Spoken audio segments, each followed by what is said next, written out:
తనంతల తానే అంతర్ధానం అయిపోయి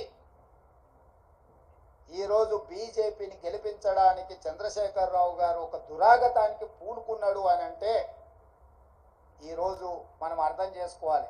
కేటీఆర్ గారు నిన్న అంటున్నారు ఫినెక్స్ లాగా మనం ఇప్పుడు బూడిదైన నాయన మళ్ళీ పుట్టేది ఏం లేదు, ఇక బూడిదే మీకు మిగిలింది.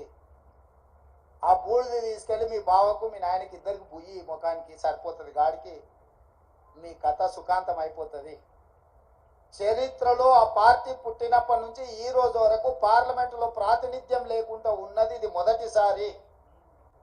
ఇంత అచేతనావస్థలో ఇంత దుర్భరమైన పరిస్థితి బీఆర్ఎస్కు దాపురించిందంటే చంద్రశేఖరరావు గారి నాయకత్వము, కేసీఆర్ కుటుంబాన్ని ఏ రకంగా తెలంగాణ సమాజం గమనిస్తుందో వాళ్ళిద్దరు ఆలోచన చెయ్యాలి. అందుకే ఈ 6 నెలల్లో మా పార్టీ మీద, మా ప్రభుత్వం మీద, మా నాయకత్వం మీద, మా నాయకుల మీద, ఢిల్లీలో ఉండే అధిష్టానం మీద వాళ్ళు ఎన్నో రకాల ఆరోపణలు చేశారు. ఈ ఆరోపణల నేపథ్యంలో బీఆర్ఎస్కు ఒక గుండు సున్నా ఇచ్చారు తెలంగాణ ప్రజలు. ఇప్పటికైనా చంద్రశేఖరరావు గారు, హరీష్ రావు గారు, తారక రామారావు గారు ఆలోచన చేయాలి. ప్రజలు ఎన్నుకున్న ప్రభుత్వాన్ని 100 రోజులు పూర్తి కాకముందే కోట్లాది శాపనార్థాలు పెట్టడం ద్వారా ఈ ప్రభుత్వాన్ని అస్థిరపరచాలన్న ఆలోచనతో, ఈ ప్రభుత్వాన్ని పడగొట్టాలన్న కుట్రలతో వ్యవహరిస్తే ప్రజలు పూర్తిగా బీఆర్ఎస్ను తిరస్కరించడం జరిగింది. ఇప్పటికైనా ప్రధాన ప్రతిపక్ష నాయకుడిగా రాష్ట్ర అవతరణ దినోత్సవాలలో కూడా పాల్గొనకుండా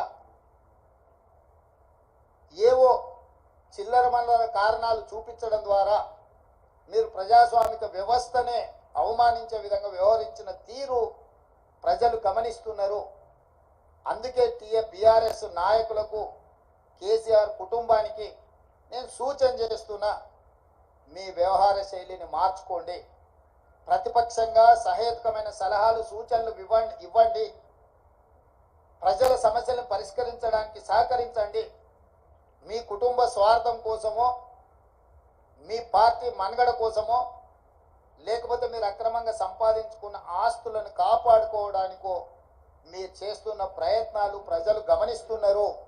కాబట్టి దయచేసి చంద్రశేఖరరావు గారు ప్రధాన ప్రతిపక్ష నాయకుడిగా మీ బాధ్యతను నిర్వహించండి. హరీష్ రావు గారు, మీరు ఆత్మహత్య చేసుకోవడం ద్వారా కాంగ్రెస్ పార్టీని ఓడించినామని మీరు అనుకుంటుండ్రేమో.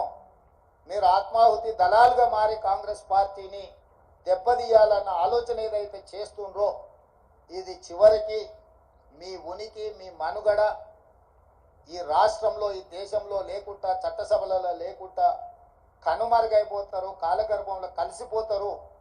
ఇట్లాంటి కుట్రలను, కుతంత్రాలను తెలంగాణ సమాజం గమనిస్తుంది. గమనించవలసిందిగా నేను కోరుకుంటున్నాను తెలంగాణ రాజకీయాలలో. అదేవిధంగా కేంద్ర రాజకీయాల దగ్గరికి వస్తేనే